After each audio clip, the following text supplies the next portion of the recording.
What's up, gamers? Welcome to another episode of Get Your Game Sense Up. My name is Bios. And my name is SuperkamiGP. And all I gotta say is, you're not a real gamer if you're playing games on normal or easy.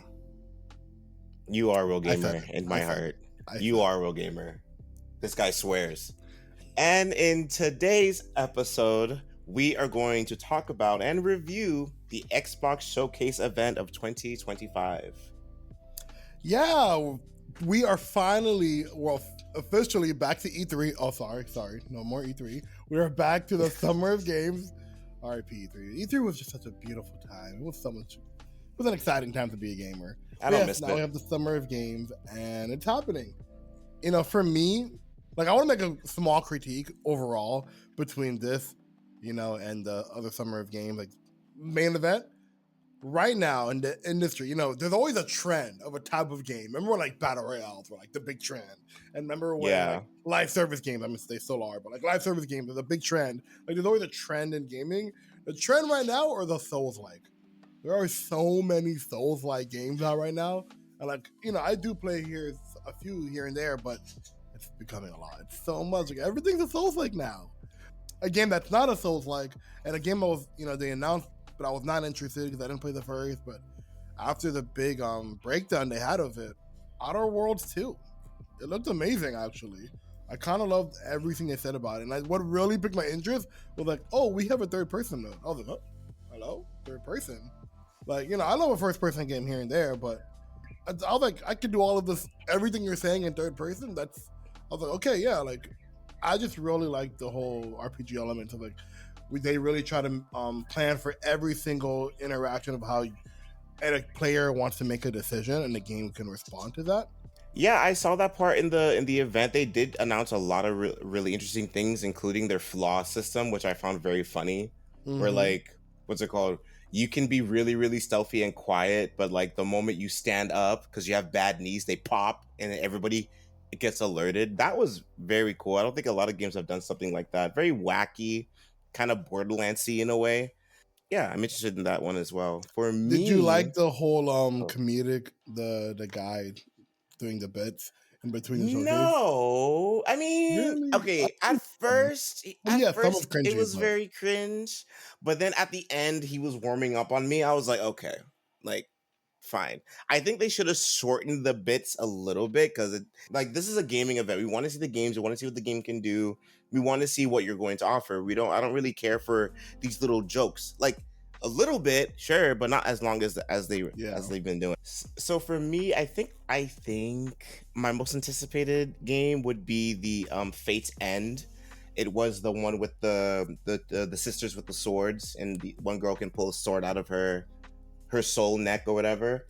Mm-hmm. The animation on that was really, really interesting, and the story also looks very interesting. I'm not really like into side-scrolling type of aesthetic, but this one really called out to me. It kind of gave me like Steven Universe type of vibes. So that's the one for me. I would say the most polarizing one from the event, you probably didn't notice, but it was called Beast of Reincarnation. Yeah, that's a horrible name. A horrible name. I don't know if that's the translation, but like, please change that name. But guess who's making it? Who? Game Freak. You know who? Game Freak?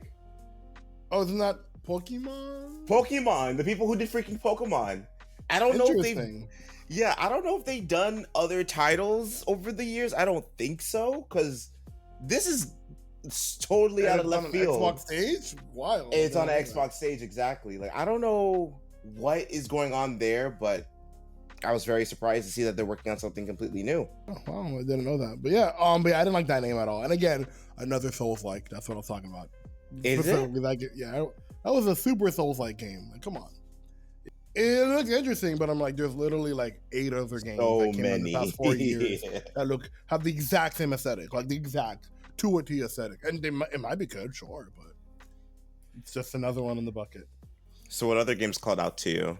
I know there's another one that you liked. That I liked. Honestly, I can't remember any of them. Like, I'm looking at the list, and I'm gonna have to say no. Maybe I think the No Ghost of the Grand was interesting to see like how they're gonna tie in like a musical element in the game. Although like, that sounds kind of interesting. But that's really about it. And like, there was also the sequel to High on Life.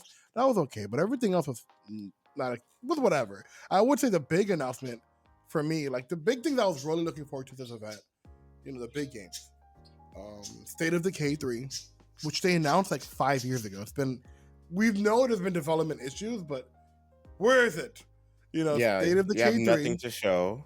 Fable, which they did delay, but like they delayed it to I think next year, end of next year. But it's like, show us something. You guys have been working on it for a long time. There was another game, State of Decay 3, Fable, and Perfect Dark. Again, another game with delays, but they showed a big thing last year. But just show something. I don't know, just talk about it. But well, whatever. But those three, and the final thing I've always been saying for the past 2 years, which they actually finally did it, was Final Fantasy. They finally announced Final Fantasy to be launched. Final Fantasy 16 launched the same day, which is very exciting. I almost bought it on my PlayStation because I'm like, I want to play this game, but it's been out for like 2 or 3 years. And I'm like, out of principle, I will not buy it on PlayStation. I will buy it on Xbox. So I've been waiting, so I will buy that game on Xbox. And Final Fantasy 7 Part 1. So I guess. I mean, even though that game came out like in 2019, 2020? And where's Part 2? Part 2 also came out quite a while ago, but whatever. But I remember Final Fantasy 7 was coming around the same time as Dragon Ball Z Kakarot. And I'm pretty sure that came out before the Xbox One X, the Series X, and the PS5s came out. That was so long ago. So I'm like, I guess they're finally doing it. And, of course, like, great. I really hope Final Fantasy 16 does well, because I heard it's really good. I haven't played it myself. I heard it was pretty good. I played the demo, of course. And, Square Enix said they were upset with the sales, but I'm like, well, of course, like, how could it sell well? Like, you put it on one platform, PS5, where at a time where there was only less than 5 million units out. And again, it's not like every single person who had a PS5 was going to get Final Fantasy. So what are we talking about right now? Why didn't you release it on PS4 or One X? Or I think it did come to PC within a year. I think it came to PC 1 year later, like 8 months later. But like, you released it just on PS5 to such a small community, And I'm not saying put it on PS4 or Xbox One. Like, please, we gotta let that generation go.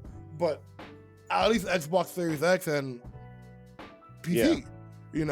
Like, again, those two communities are still really small. Like, let's say right now there's give or take 30 million PS5, and then there's 10 million Xbox Series X's, let's say 13 million Series X's. Do you think with how Xbox has shifted, and of course Switch over there, do you think exclusivities will slowly die? Because who are they really fighting to be holding on to these exclusives for? I mean, at the end of the day, because PlayStation has exclusives, again, that's a complicated term, exclusive now, because most of their stuff comes to PC. Either if it's on the same day, it's within like 8 months. At the end of the day, it's like the only exclusives PlayStation really has are like the first party games. But it's been a while since they've even done those. Like, there's a Ghost of Yotai this year, but the sequel to Ghost of Tsushima. But that's really about it. Like, there hasn't been any big things for a couple years now. I don't know. I mean, I think third-party exclusives should disappear completely. That should go away. Like, there's no reason why Square Enix is only releasing content on Xbox. I mean, on PlayStation or Xbox, whatever it might be. I think that should go away, right? Maybe there could be timed. I'm not against timed exclusives, like, hey, play if you really want to play. They do a deal, but don't come out and say 3 weeks later, a month later, oh, we had disappointing sales. Yeah, right. Well, you decided to take a big investment from Sony to put it first on their platform. I said they gave you $10 million, okay, but would you make more than $10 million by putting it everywhere? Probably. No, for probably. Sure. So, because like when they were showing off 16 and everything, like, and they were like talking about how they changed some of the systems because it's action combat instead of turn based.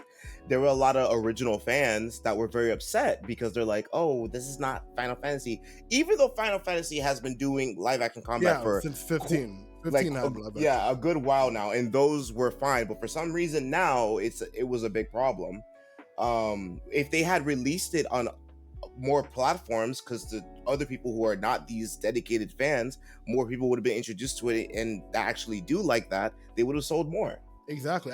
I got into Final Fantasy with 15, and again, I was super interested in 7 because I hear it's this great story, and and they updated it to the action combat of 15. I was like, cool, but it's only on PlayStation. I'm like, well, Yeah. damn. At the time, I didn't have a PlayStation, but now I never got it based on principle.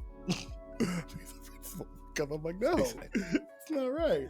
But yeah, those are the two big games for me: Outer Worlds, Final Fantasy. I'm not gonna get Final Fantasy 16 right away right now because I just started playing Jedi Survivor.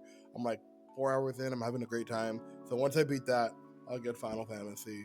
I'm in a big Star Wars mood right now. To the chat, anybody who's watched Andor, to Rogue One, to A New Hope, like, oh my god, it's so good. And I'm playing Battlefront 2 on my Xbox. I'm having a great time, and I'm playing Jedi Survivor. Like, this is like the biggest Star Wars moment in years, literally years.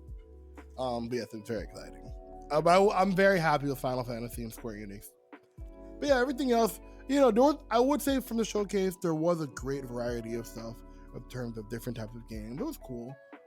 Like Super Meat Boy, that sounded like the most interesting. They're like, oh, but I also thought it was Mario based. That's not your thing, your Twitch.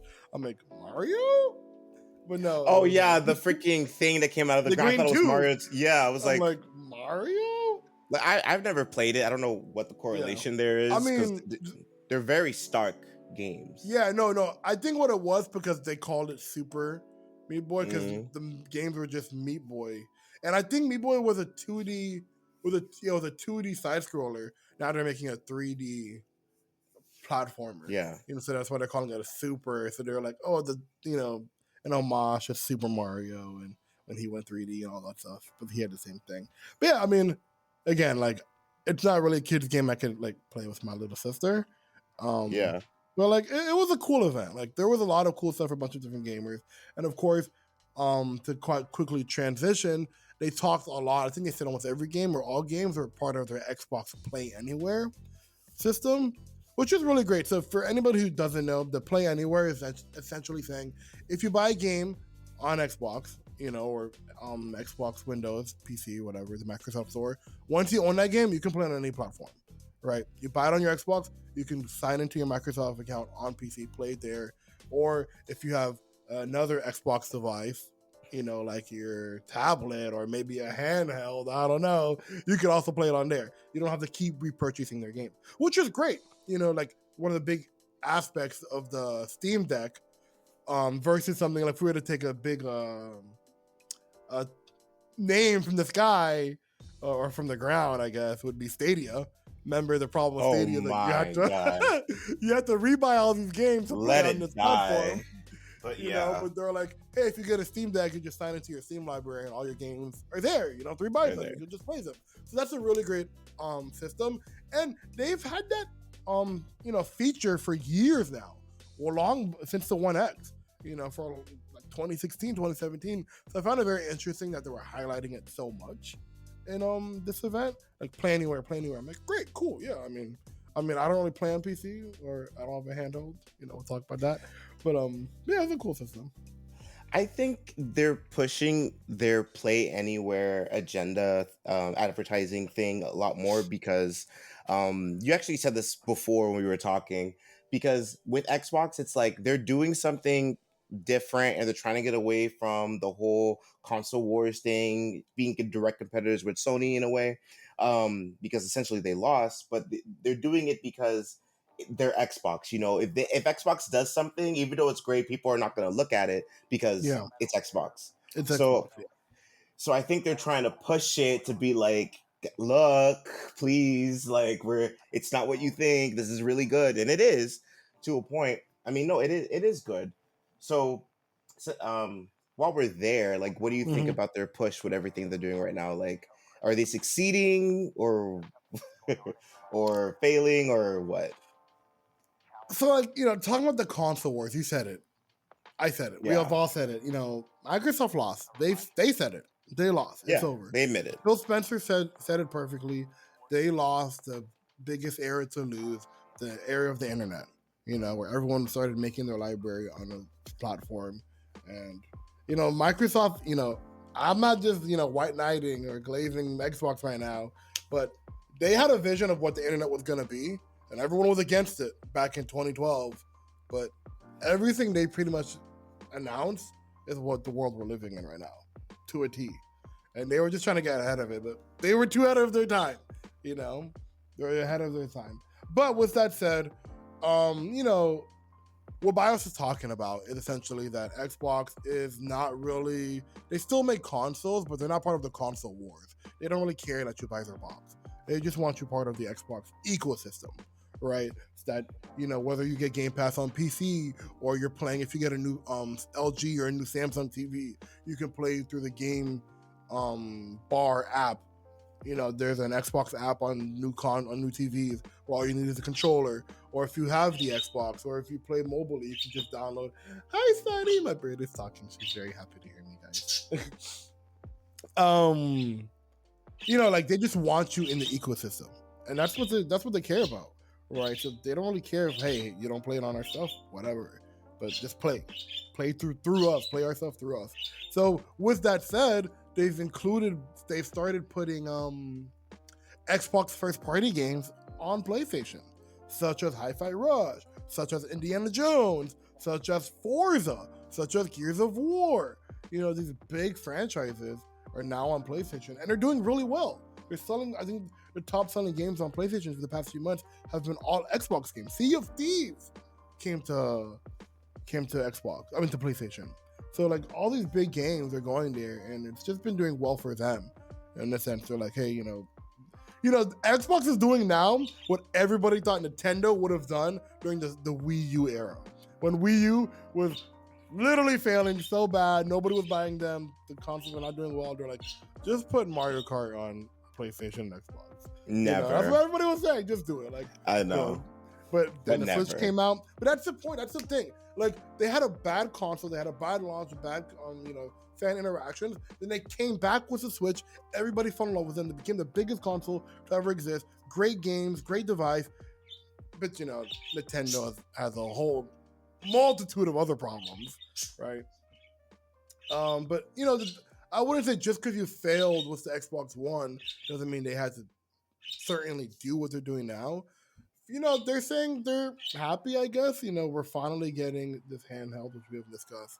But I don't know. We'll see how they're doing in 5 years. In 5 years, what does the X brand look like, to the community? Because at the end of the day, it's like, why get an Xbox? Truly. Like, there really is no reason to get an Xbox. Like, period. And we'd even mention how they just made them much more expensive. Because they thought the tariffs were going to go crazy, so they raised the prices for all the devices. So now the base Xbox, which was $499, is now $599. Like, what's happening right now? Like, we're in an era where games and consoles are getting more and more expensive instead of the other way around. But yeah, so I don't know. Like, we'll see what Xbox is like in 5 years. I'm not saying it's ever going to disappear, but I don't know. What do you think? Do you think they're doing it right in terms of changing their whole system? I think, even though I have stepped away. I mean, I stepped away from pretty much everything for a little bit. But I think where they're going is it does make the most sense. And I do think they're doing a decent job so far. They lost the console wars. And now they're completely rebranding and reshifting their focus into just becoming a huge publisher to be on as many platforms and devices as possible. I think that makes the most sense. It really does. So they can just continue making the games and putting it on whatever you want to play. You want to be on your phone, your tablet, the handheld, PlayStation, possibly Switch, PC. It doesn't matter, because at the end of the day, they win. Players should also win. Their Xbox cloud service is pretty good. You get all I these use it quite a bit.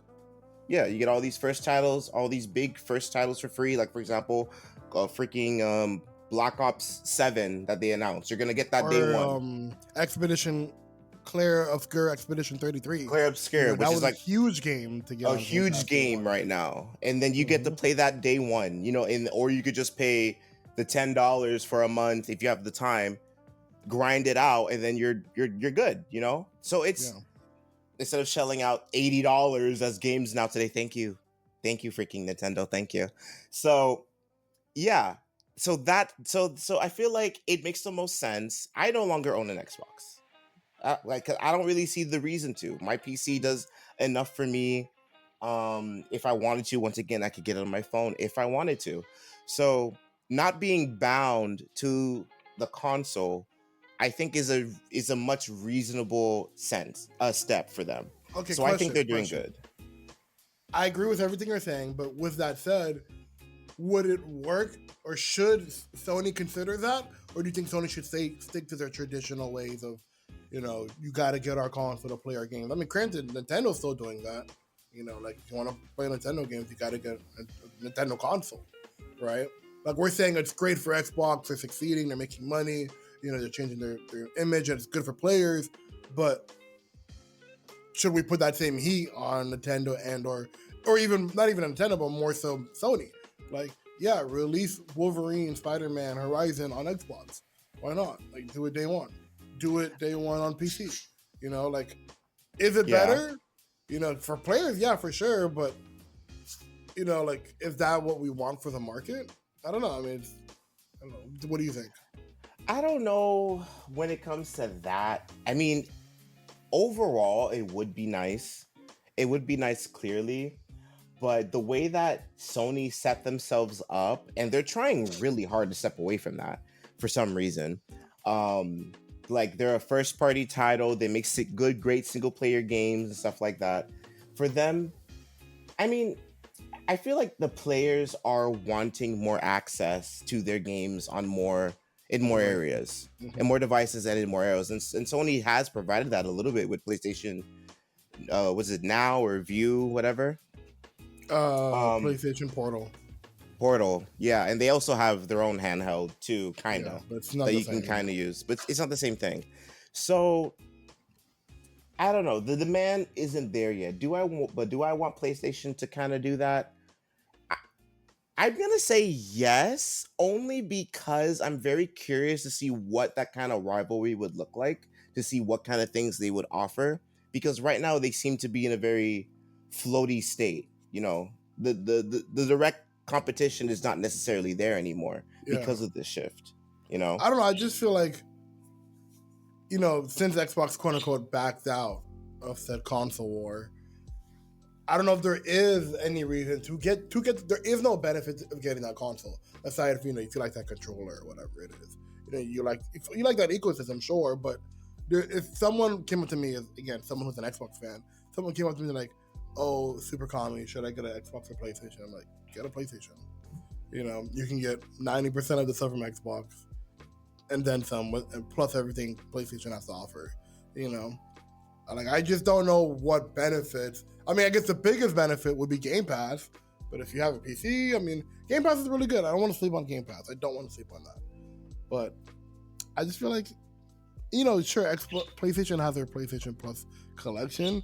It's not the same because, new day one games aren't on that service.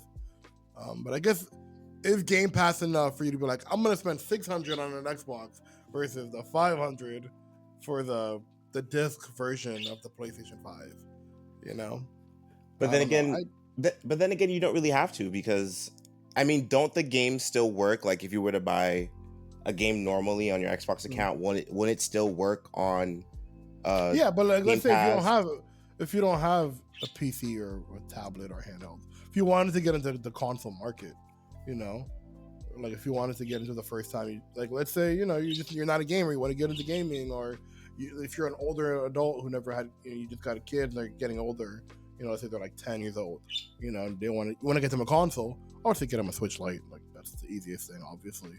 But they're like, oh, SuperKami with a PlayStation and Xbox.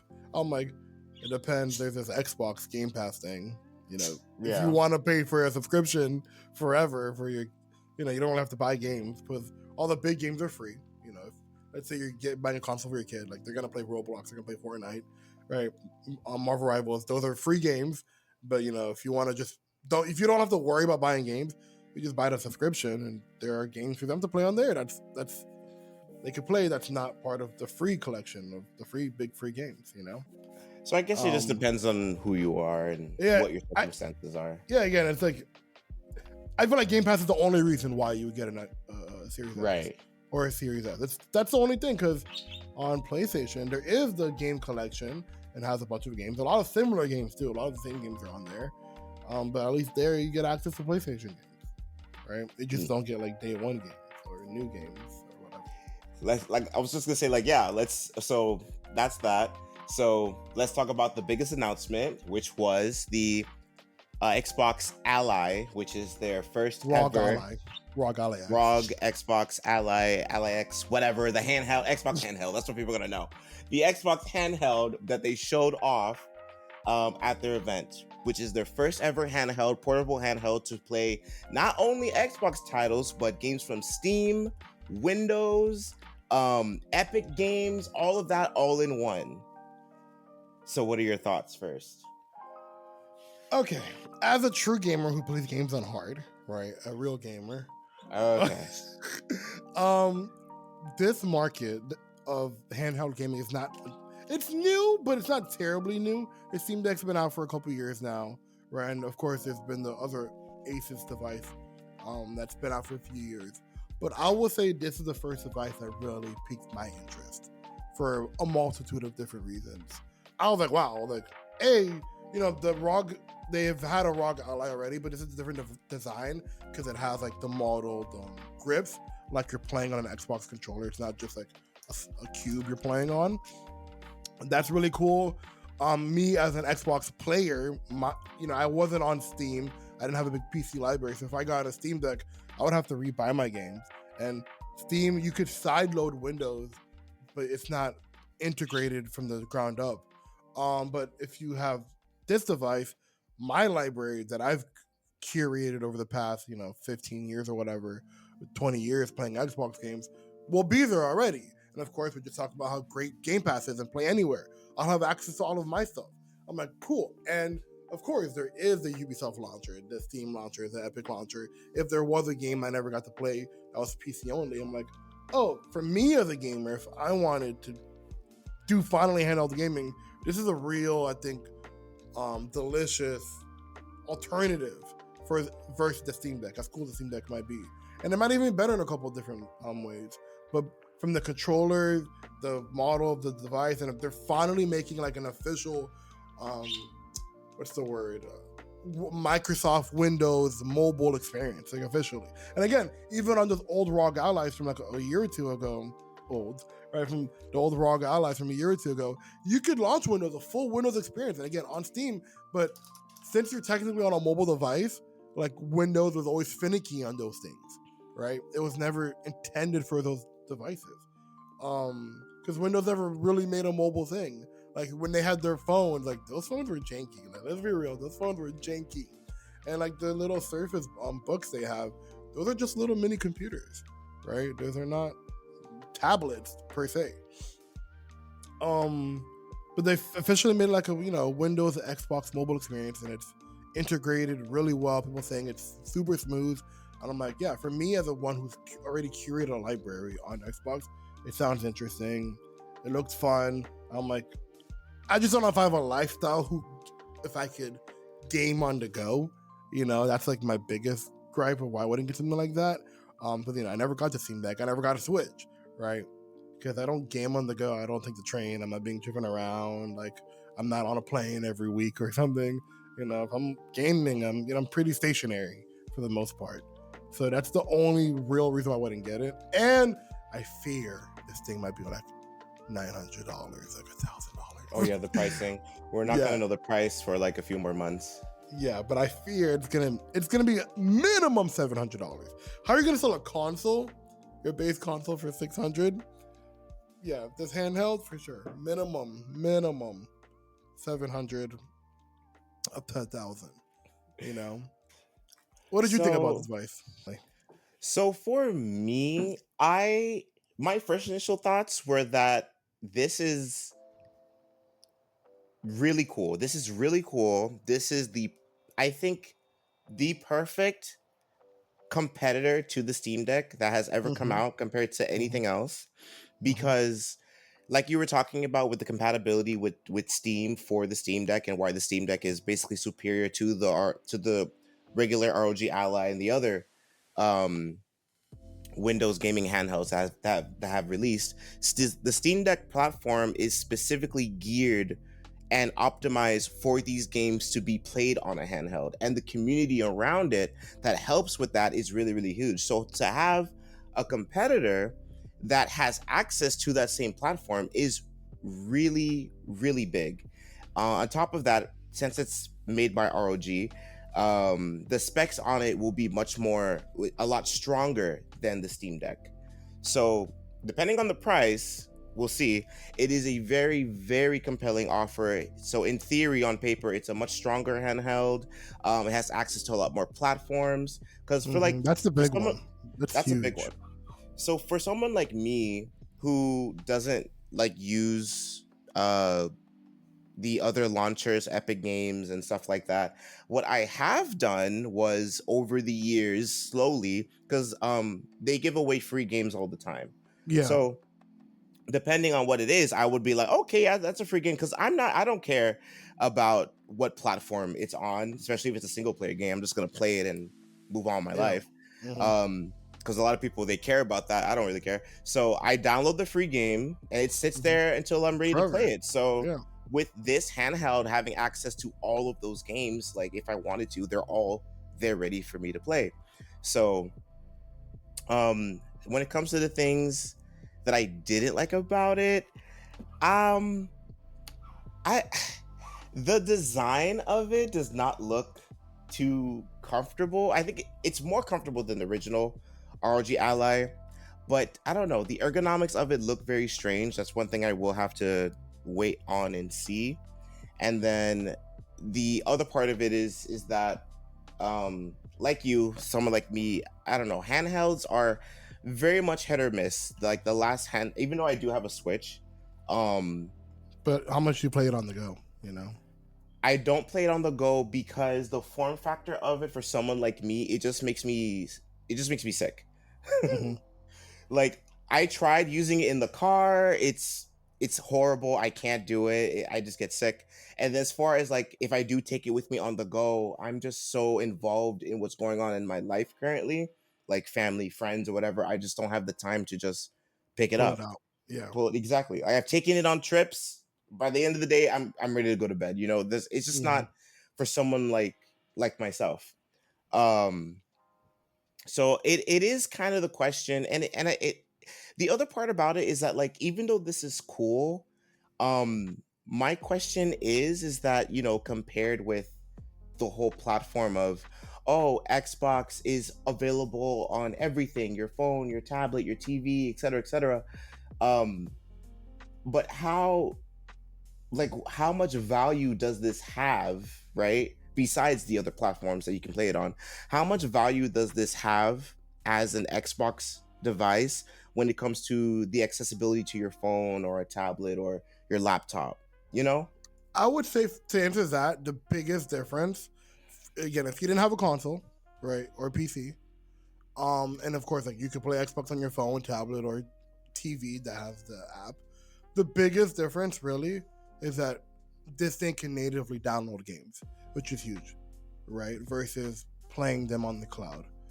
And again, their cloud streaming is really well done. It's, the vision of what Stadia was supposed to be, to bring that name out of the ground or out of the sky, however you want to call it. But it is what the vision of Stadia was supposed to be. It really is. But of course, Stadia was strictly cloud gaming. And again, that's what the PlayStation Portal is. It's strictly cloud gaming.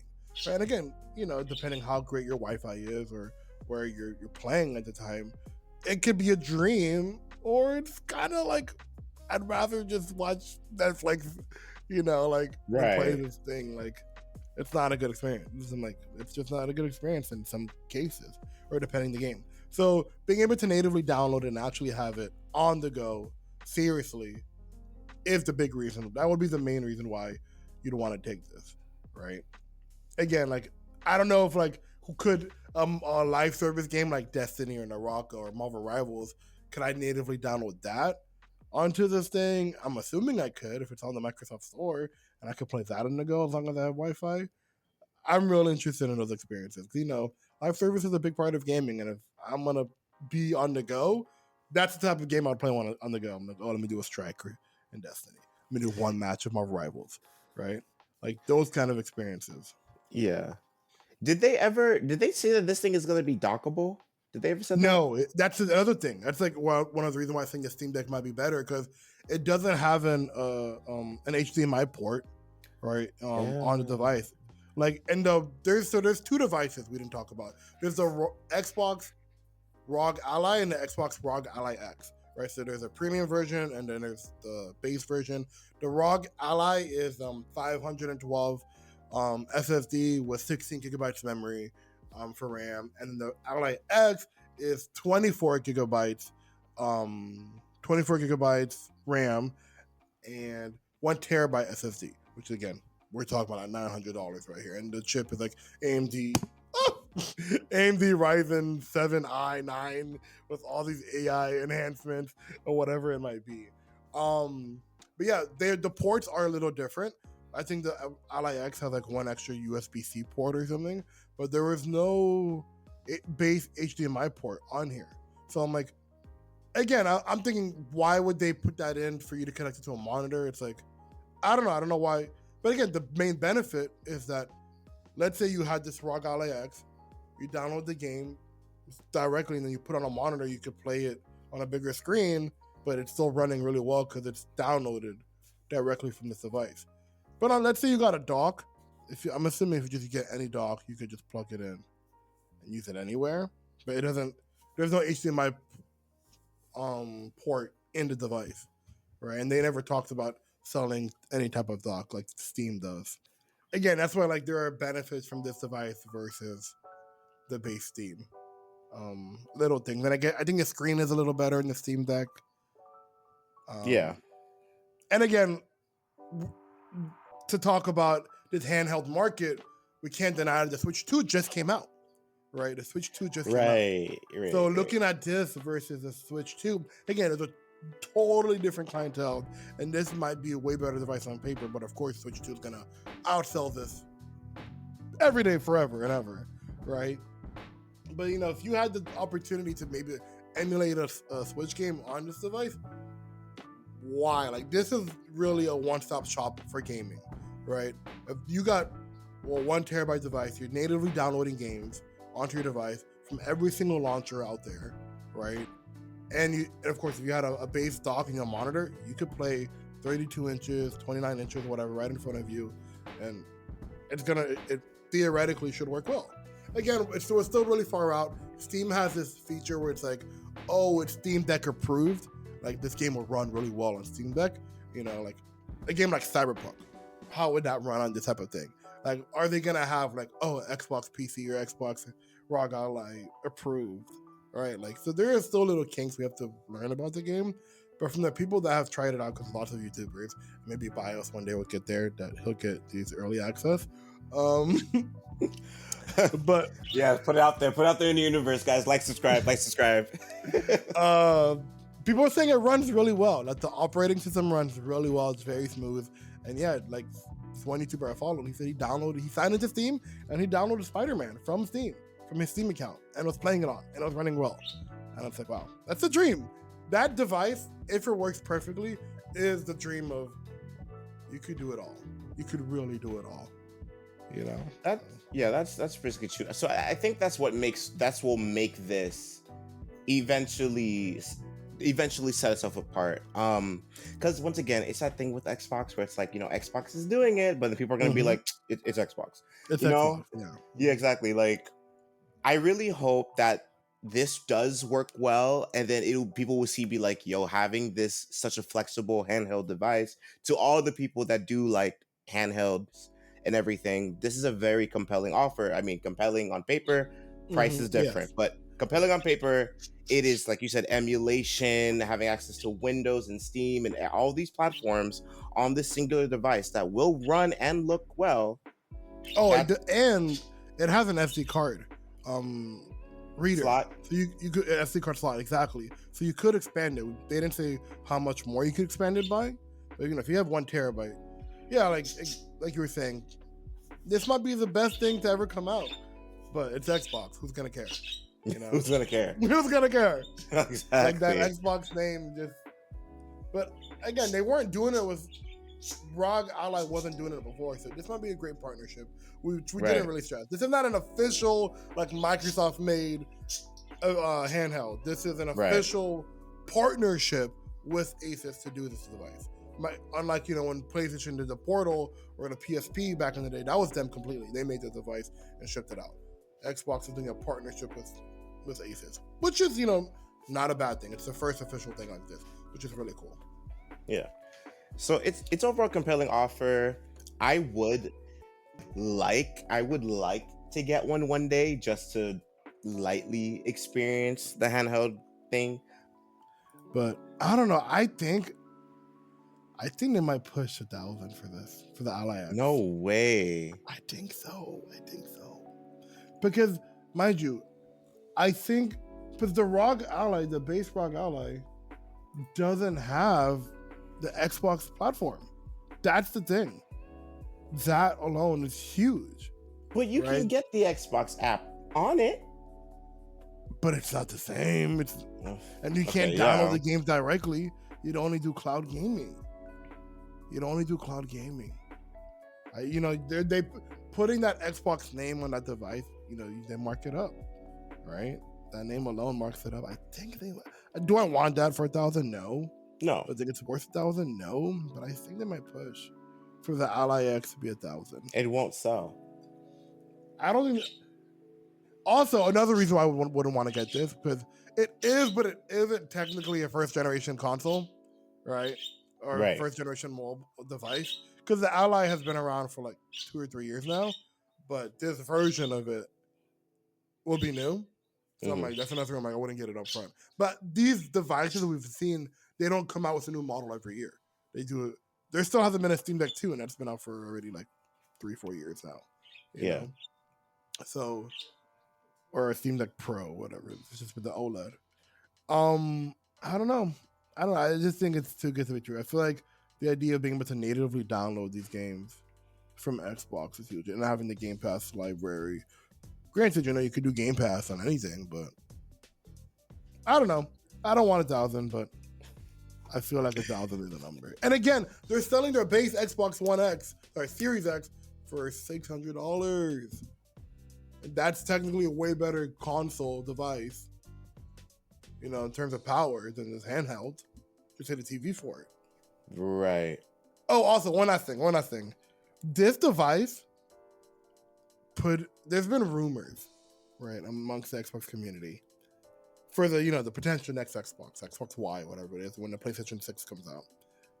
There's been rumors, people saying the next Xbox, the box will just be like, a glorified PC, which it already is now, but even more so, where you can use any launcher on it. And now we have a handheld that is doing it now. So there's rumor that the next Xbox will let you do this, like let you download something like Steam or Epic or whatever. Because 90% of games have a controller access, controller input. So you don't need a mouse and keyboard to operate games or these platforms, So like, with this being the present, like, hey, our mobile can do it. Well, you can do it on mobile, and I could do it at home on your couch. So I feel like they might do it. If that's the case, then selling this at 1,000 won't work, because they want to get this software into people's hands.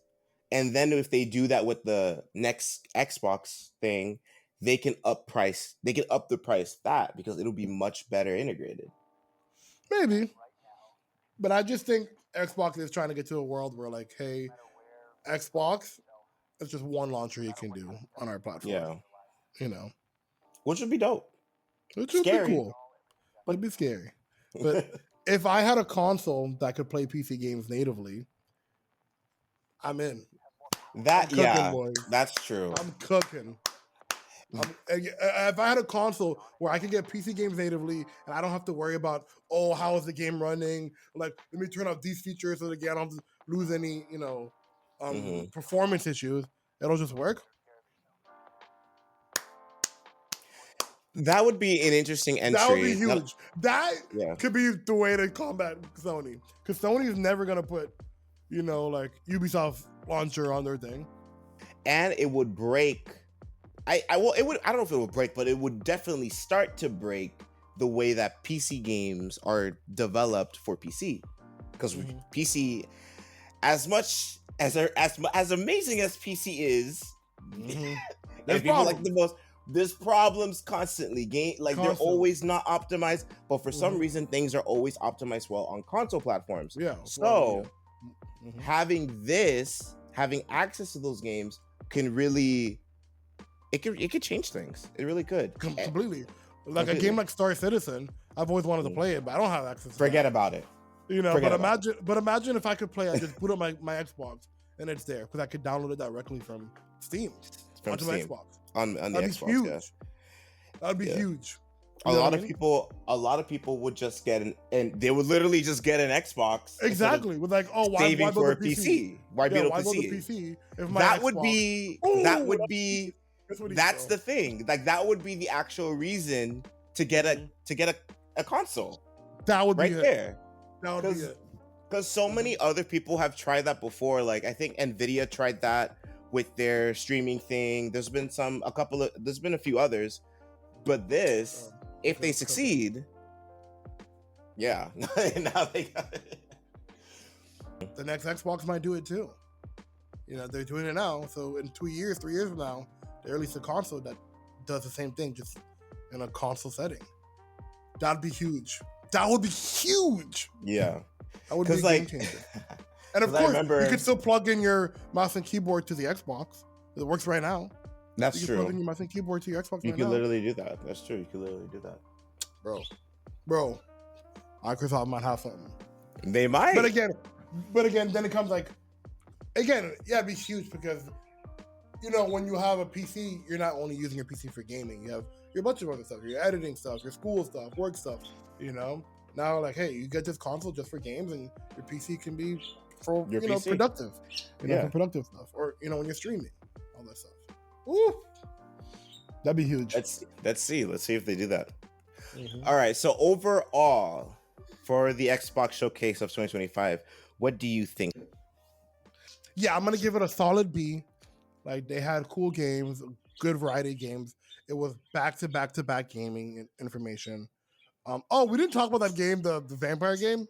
Boo, that game looked so bad. Oh, and that other game, that Japanese shooter game, that looks fake. That was giving the day before. It was giving a Mind's Eye. It looks so fake. I'm like, this game looks fake. It looks so fake. It looks so bad.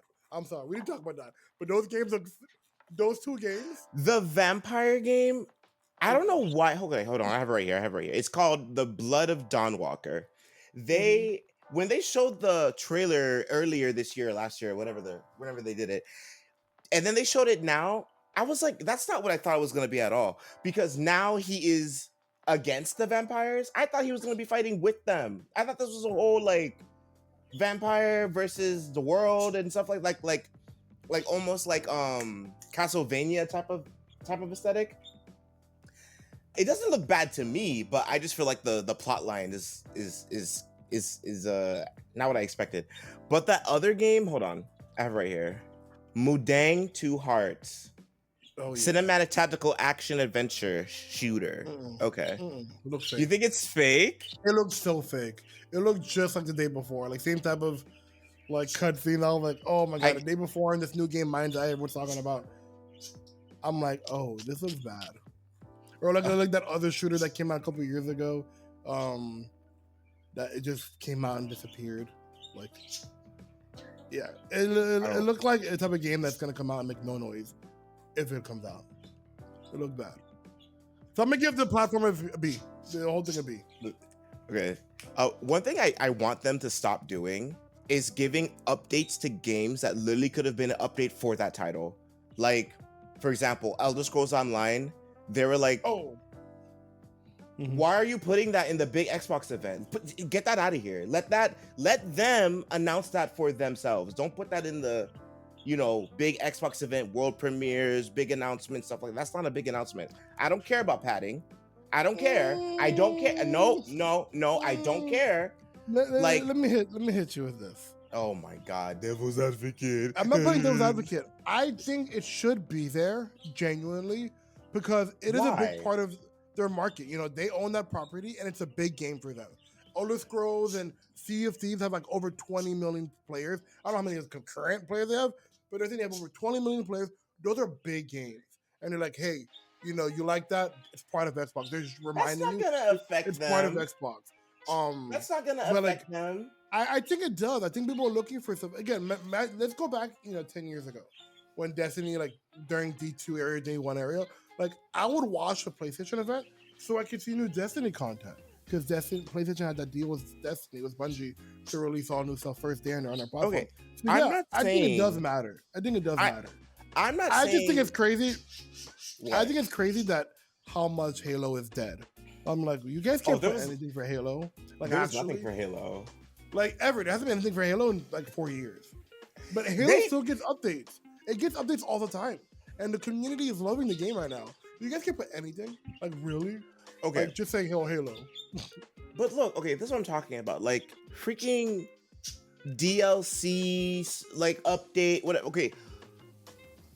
If you're going like a 2-minute trailer. I don't care. I don't want to see it. Like, if it's not substantial, I do not want to see it. I don't want to see it.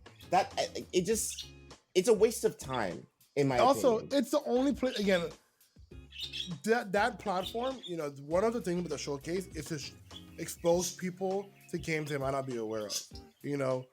People like you, like you just said, they could have done on their own thing for their gamers. But let's say you and I, we don't play all the scores of Sea of Thieves, but let's say they announced that was so cool, but the only way we would have seen it was on this platform. You're like, let's say you really wanted a pet. You're like, oh, cool. I could do all the scores with pets. Like, I think that is the place to do it. I think it is. No. I don't have a problem with it. I just think I'm like, where's Halo? Halo's supposed to be the face of Xbox. Freaking Fallout announcing they have fishing now. Yeah. Okay. Again, that's a big game. There's a lot of players. I'm not saying don't announce it. Like, don't announce stuff. I'm saying if you are going to announce stuff for those established platforms, it needs to be substantial. Like, truly fishing is not substantial. I don't even know what the Elder Scrolls update was even about. Like, there's pets. Just pets? What are you doing? What are you doing? All right, the Sea of Thieves kind of get a pass because it came off like something, but still, no. And then Indiana Jones, I thought it was another game. No, it's a DLC. There's nothing wrong with that. Nothing wrong with that. It was a big game that came out this year. It only came out like 3 months. I don't have a problem putting on the event. I don't have a problem with that. Cut it out. I just think, like, the face of your brand should always be available. Like, imagine if Disney was doing something. I think Mickey Mouse should always be represented in some way, even if it's just his logo, because it's Disney. Mickey is the face of Disney, right? These games are not the face of Xbox. No, but Halo is. That's what I'm saying. That's the problem. I think Halo should always be represented some way. Yes, Phil Spencer said at the very end, oh yeah, next year's the 25th anniversary, and Halo come out of all. People are saying they're going to do a remake or a remaster. I'd be super down. The first Halo game. I love that game. It's so good. In today's modern era, that'd be cool. But yeah, I just think Halo should be represented way more than it is. And it's not about game. Like, get people's face in front of it. Now, the next thing I want them to stop doing is... Oh God, here we go. Yeah. I do not want that Persona 4 Revival trailer, which was literally 4 freaking seconds. Yeah. And then you're going to be like, 2026. Like, I was excited. I was like, ooh, Persona what? And then, oh, it's not ready. What? Stop it. Most of these titles are like, oh, they're coming out next year. Stop it. Enough. If it's coming out within the year, fine. I can wait a few months, whatever, yada, yada. don't announce stuff that's coming out next year. Wait till next year to announce it, because most likely the games are going to be much closer to that release date anyway, which will make it much better. So it's like, do that. Yeah, the Persona 4 was literally nothing. And then like the first, I don't know how long, but the first small portion of the event was like games coming out this year within a few months, and then the rest of the event was 2026. Oh, we didn't talk about it, but that Clockwork game, what did you think? Oh, that had a big segment. That was like a full 10 minutes. They put a lot of time into that, which they could have put that time into the handheld, but whatever. I liked it. They did it afterward, like you said. They did it afterward. They did afterwards. The 10-minute video. But I liked it. I did like what I see, like changing the past to the future. I felt like they showed a little bit too much. I think they showed too much, but I do like it. I'm very interested in it. I did like it. It was very Thief, very Skyrim, the choices. And I give them a plus, because not only do you have choices, but your character talks for those choices, which games have slowly been doing away with. I don't know why. Bring it back. Y'all have the money. I think Outer Worlds does too. I think Outer Worlds is fully voiced. No, it doesn't. It's not? Your character doesn't talk. Oh, I thought it did. No, yeah. Like when, there was a part where he was talking to some guy with like big hair, whatever, and he's like, because you could choose dumb choices, and he's like, "Oh, signs? Did you get the signs?" And then you have to sign like, "Oh, signs? Do you mean like the ones you see on the street?" Your character didn't talk for that line. He doesn't say anything. The guy just talks immediately after you select it. He's like, "Yeah," he doesn't talk. Shame. Listen, it's expensive to pay people nowadays. What's it called? Ninja Gaiden 4 was pretty cool too. Oh, that was cool. I was really excited for that because I was playing Ninja Gaiden 3, the remake they did, or 2, whatever it was, and like it was a fun game, but it's so hard to control because the controls are literally horrendous. One of the worst controls that a game I've ever played. I'm like, I can't play this game, but like it was a really good challenge that I was playing on hard. I think it was hard. That's a hard game. Did you finish it? I might even have to put this on normal because even this might be too hard. I guess you're not a real gamer, huh? That was a hard game. I can't front. I was getting body, but I couldn't even see the way the camera. I've never been attacked so difficultly, like so violently, disrespectfully by a camera in a game than Ninja Gaiden 3 or 2, whatever it was, the remake I was playing. But yeah, I would definitely Gaiden was good. I'll give them that. Gaiden was good. So the last one, which I'm interested in seeing, is that new Pokemon S game. What's it called? Animo is called. That's coming. Oh yeah, that was cute. It's cool. It's like a Power World Pokemon esque. All I will say, if there better be co-op. There's no excuse. There better be co-op, and there better be evolutions. I am tired of these Pokemon-esque games coming out and there's no freaking evolutions. People like evolutions. They like to see what their little baby turns into a big old awesome creature, all right? Put evolutions in there. There better be evolutions. But anyways. Put evolutions and Nintendo will be on them. They don't own They'll be on them with white like rice. No, they wouldn't. They can't do anything with that. Because Digimon has evolutions, even though it's completely different. But Digimon has evolutions. They can't do anything about that. It's about Digimon came out at a different time, bro. Digimon came out at the same time as Pokemon, right? We're not talking about something coming brand new right now. No, it was a different time.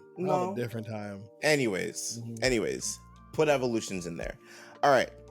So what I would give the Xbox Showcase event, I give it a B. Minus. Give it a B minus. Until until I see less announcements for next year. That'll never not happen. It will happen. It will. No. It will. I would say it's the best event they're getting closer. So far. It is. From the other summer games and the PlayStation one. I would say it's the best one. But it's still a B. Like, it's good. It was good enough. Like, I was interested in watching it. And again, I really did like the Outer Worlds second half with between Grounded and Outer Worlds. It was cool. I was like, yeah. Obsidian dropping 3 games is kind of crazy. Like, slow down. Like, you could wait till next year. Like, Grounded could come out next year. Like, let's be real. And you're only releasing it in a beta. You know, you could release it next year in beta. Like, it's okay. All right, everyone, that was this episode of Get Your Game Sense Up. Let us know down in the comments what you guys think about the Xbox Showcase event. Let us know what you guys think about the handheld, and let us know what games you're most excited for coming between this year and next.